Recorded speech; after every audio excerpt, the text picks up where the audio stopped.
Subscribe to our YouTube channel and press the bell icon to get the latest updates. एक पुत्र का जन्म होता है तो कंस के इसको सूचना मिलती है और वो कारागार में पहुंच जाता है। वो देवकी से पुत्र को छुड़ा कर ले जाता है और उसकी हत्या कर देता है। फिर उसे चाणूर के समक्ष अट्टहास करते हुए बताता है और कहता है कि कोई संतान जीवित नहीं रहेगी। फिर तीसरे, चौथे, पांचवें, छठे और एक एक कर सभी पुत्रों का वध कर देता है। इधर वसुदेव के पिता विष्णु भगवान की मूर्ति के समक्ष कहते हैं कि अब और नहीं सहा जाता, कब तक आप हमारी विनती नहीं सुनोगे। वसुदेव भी कारागार में भगवान विष्णु की प्रार्थना करते हैं। इधर शेषनाग भगवान से दर्शन देने की प्रार्थना करते हुए क्षीर सागर छोड़कर गोलोक पहुंच जाते हैं। भगवान श्री कृष्ण पूछते हैं आने का कारण। शेषनाग कहते हैं कि जब आपने रामावतार लिया तो मैं आपके छोटे भाई लक्ष्मण के रूप में आपकी सेवा में था। मैं चाहता हूं कि इस बार मैं आपका बड़ा भाई बनकर आपकी सेवा करूं। बस इतनी सी प्रार्थना लेकर आया हूं और आप माता देवकी के सप्तम गर्भ में जाने की आज्ञा दें। भगवान श्री कृष्ण कहते हैं तथास्तु। तभी रात्रि में देवकी कहती हैं आर्य देखिए। वसुदेव आंखें खोलकर देखते हैं। वसुदेव कहते हैं कि ये क्या हुआ। देवकी कहती है कि ऐसा लगता है कि मेरे गर्भ में एक दिव्य प्रकाश ने प्रवेश किया है। वसुदेव भी देखते हैं कि गर्भ के चारों ओर प्रकाश फैल रहा है। दोनों इसे देखकर आश्चर्य करते हैं। देवकी से वसुदेव कहते हैं कि इस प्रकाश को छिपा लो, कोई इसे देख न ले। लेकिन 3 सैनिक इसे देख लेते हैं और वो इसकी सूचना देने के लिए कंस के पास चले जाते हैं और कंस को बताते हैं। कंस यह सुनकर अचंभित होकर कहता है क्या कहा? देवकी के गर्भ से प्रकाश निकल रहा है, यह संभव नहीं हो सकता, यह असत्य है। सैनिक कहता है कि यह सत्य है।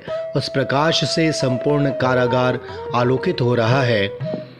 सभा में बैठे भौमासुर, वाणासुर और चाणूर को देखकर तब कंस चाणूर को कहता है सुना चाणूर तुमने, यह अवश्य ही कोई मायावी चमत्कार है, यह अवश्य विष्णु होगा, कोई बड़ा ही मायावी है। इन चमत्कारों से वो हमें भरमाना चाहता है। तब चाणूर कहता है कि हो सकता है कि वो छल से 7वें गर्भ में ही आ गया हो। इस पर कंस कहता है कि हाँ अवश्य, यदि सचमुच विष्णु आ गया है तो वो अब हमारे हाथों से बचकर नहीं जा सकता। चाणूर आओ हमारे साथ। बड़े मुश्किल से कंस भीतर दाखिल होता है। वो तलवार निकालकर देवकी को मारने ही लगता है कि एक नाग उसके मस्तक पर फन मारता है और बिजली कड़कती है। कंस कहता है कि मुझे कुछ दिखाई नहीं दे रहा चाणूर, मुझे बाहर ले चलो, मुझे कुछ दिखाई नहीं दे रहा, जल्दी से बाहर चलो। सांप मेरी आंखों में विष डालने की चेष्टा कर रहा है। चाणूर जल्दी से कंस को बाहर ले जाता है।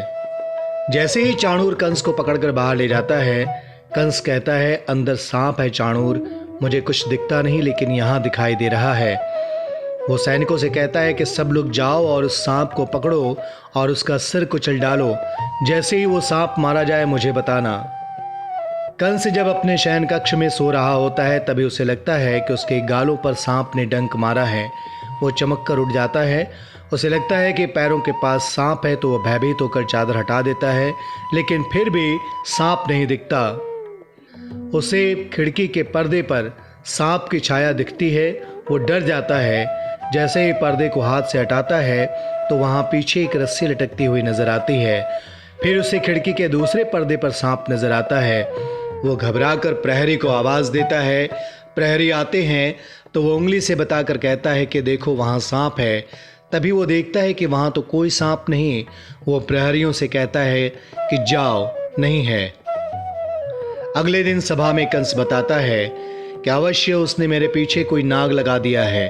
वो समझता है कि मैं इससे भयभीत हो जाऊंगा, परंतु वो ये नहीं जानता कि कंस कोई ऐसा शत्रु नहीं जिसे वो छल से हरा देगा।